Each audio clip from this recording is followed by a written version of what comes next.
Olá, meus queridos irmãos e amigos, tudo bem com vocês? Eu sou Lindiane e estarei com vocês na condução deste estudo.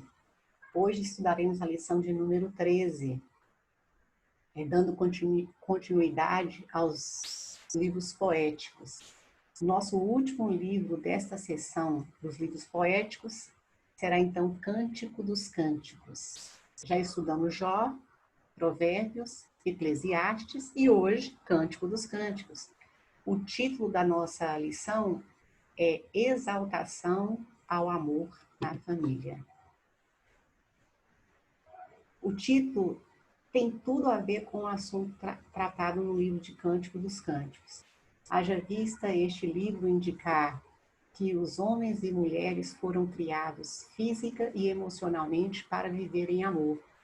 O livro confronta a nossa sociedade, em que o casamento é visto como algo ultrapassado. O número de separações aumenta cada vez mais.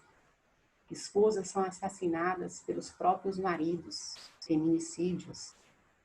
A violência, a crueldade, o individualismo, a falta de afeto na relação familiar.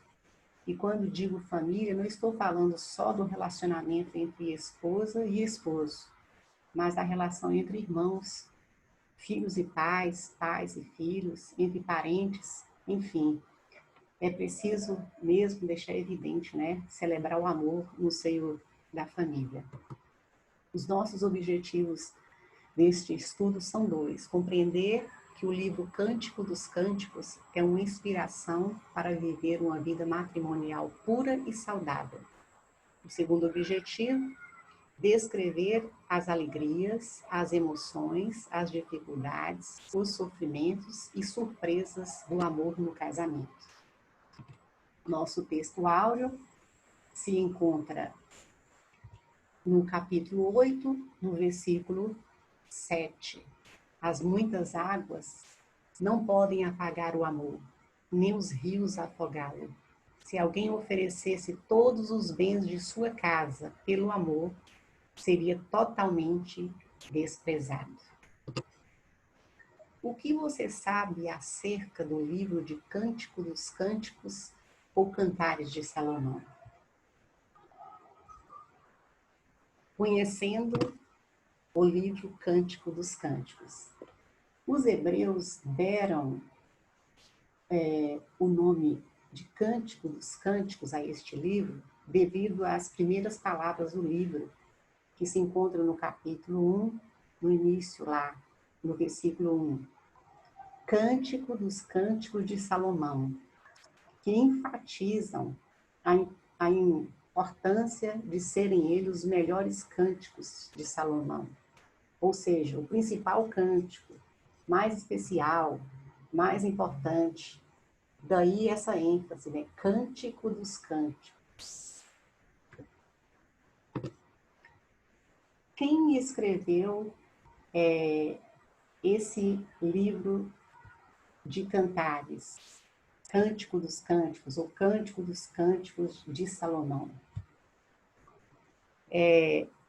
Salomão é mencionado 7 vezes no livro de Cântico dos Cânticos. No capítulo 1, versículo 1 e 5. No capítulo 3, versículo 7, 9 e 11. No capítulo 8, versículo 11 e 12, e vários versículos falam do rei, o rei Salomão, né? Por exemplo, no capítulo 1, no versículo 4, no versículo 12, no capítulo 7, no versículo 5, e o livro de Reis, primeiro livro de Reis, capítulo 4, versículo de 30 a 32 diz: a sabedoria de Salomão era maior do que a de todos os homens do Oriente, bem como de toda a sabedoria do Egito. E a sua fama espalhou-se por todas as nações em redor. Ele compôs 3.000 provérbios e os seus cânticos chegaram a 1.005. Este cântico desse livro que nós estamos estudando hoje é um dos 1.005 que Salomão escreveu. Então, portanto, O autor do livro é Salomão. Ele tem 8 capítulos e 117 versículos. Muito embora, na introdução da nossa revista, o autor diz que é 101. Na minha versão, 117. Então, pode ter variado de acordo, então, a versão que talvez o autor tenha feito os estudos, feito este estudo. A data que foi escrito este livro. Salomão provavelmente escreveu o livro durante a primeira parte do seu reinado. Isso colocaria a data de composição por volta de 965 a.C. O cenário deste livro é um poema organizado em cenas que envolve 3 personagens. Quem são esses 3 personagens? A esposa, a Sulamita, o esposo, Salomão, e um coro formado pelas filhas de Jerusalém. Um esboço. Existem outros esboços, mas eu quis colocar esse aqui, que eu achei ele bem tranquilinho para a gente gravar o que está sendo narrado ali no livro. Então, no capítulo 1, do versículo 2, até o capítulo 3, versículo 5, é o namoro entre Salomão e Sulamita. Do capítulo 3, dos versos 6 até o 11, a procissão para o casamento, o cortejo. No capítulo 4, de 1 até o capítulo 5, versículo 1, a consumação do casamento entre Sulamita e o rei Salomão. No capítulo 5, versículo 2, até o capítulo 6, versículo 13, termina a lua de mel. No capítulo 7, versículo 1, até o capítulo 8, versículo 4, o casamento se aprofunda no relacionamento entre eles. E no capítulo 8, do versículo 5 até o 14, a maturidade do amor. Leitura poética. Nós já falamos que Cântico dos Cânticos faz parte da divisão dos livros poéticos. Então, o livro precisa ser lido como sendo mesmo um poema de amor repleto de linguagem metafórica oriental, retrata o cortejo e o casamento de uma jovem pastora de rebanhos, que é a Sulamita, com o rei Salomão. Poucos livros da Bíblia têm sido tão incompreendidos como Cantares. A Bíblia é um livro realista que fala da realidade humana como ela é. Estamos diante de um livro que destaca a importância e o valor do amor. O amor romântico e quase sensual entre um homem e uma mulher, Salomão e Sulamita. A importância da afetividade amorosa, celebração do amor e respeito, a beleza do amor romântico, o livro que tem uma linguagem forte, mas tem a suavidade e respeito profundo. Uma alegoria, algumas pessoas veem o livro de Cantares como uma alegoria.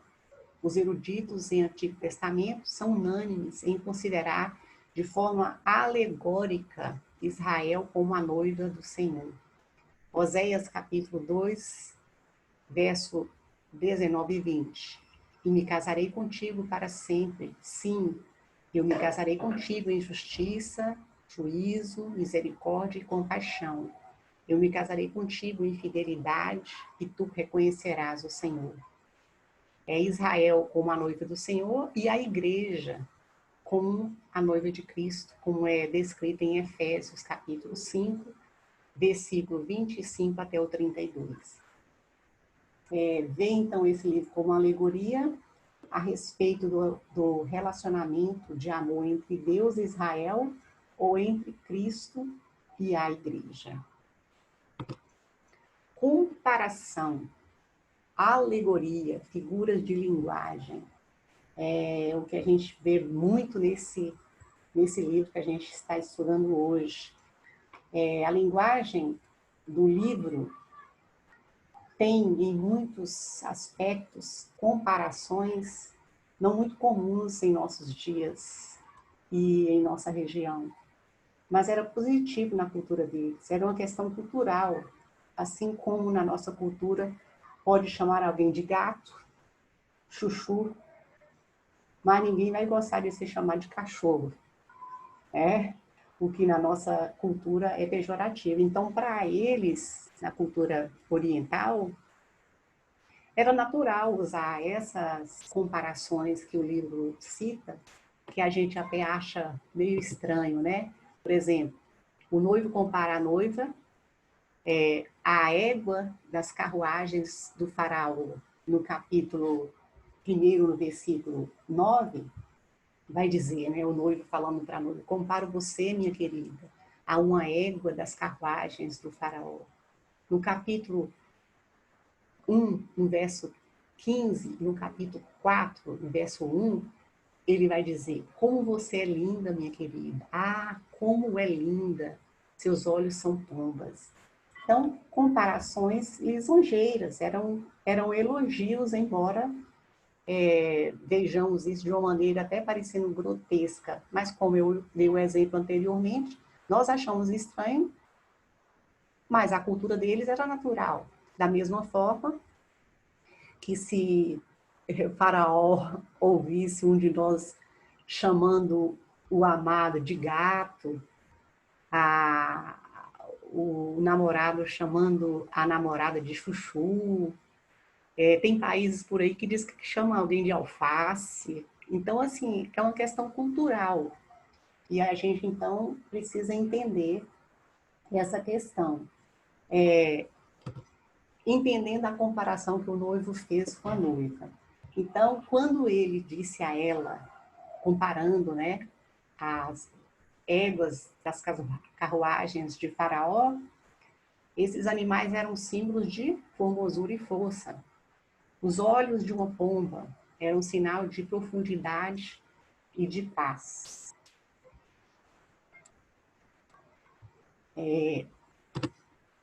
Momento love. Já que nós estamos falando em elogios, vamos imaginar uma situação.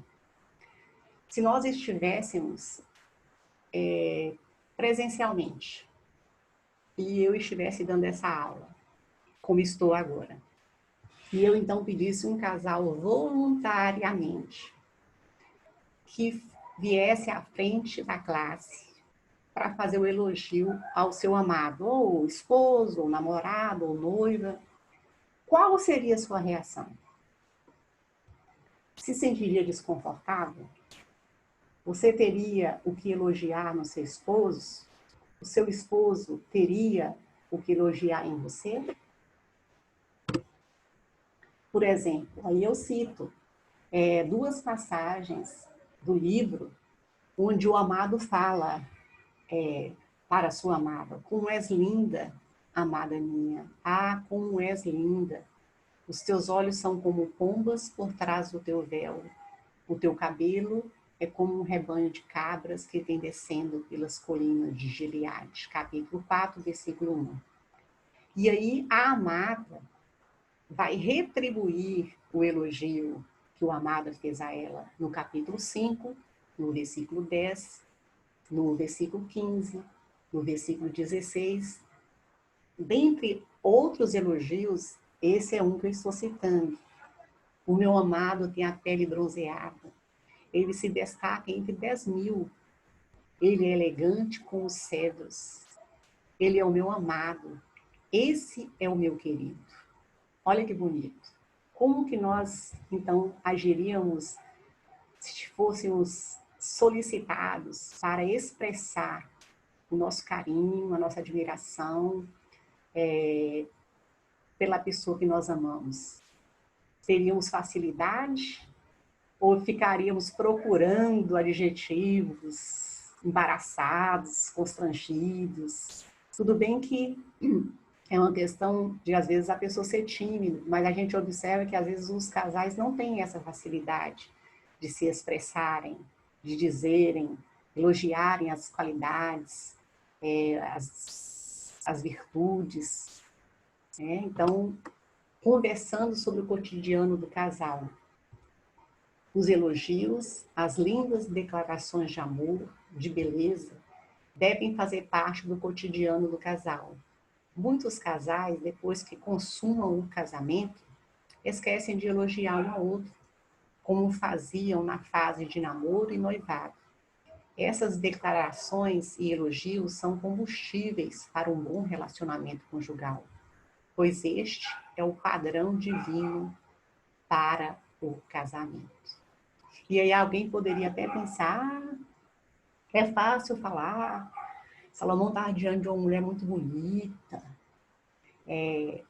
mas não se esqueça, nem você e nem eu, que aquela pessoa que nós escolhemos, jovem, hoje marcada pelas rugas, pelos cabelos brancos, não perdeu para nós a essência de quando nós o conhecemos ou a conhecemos, né?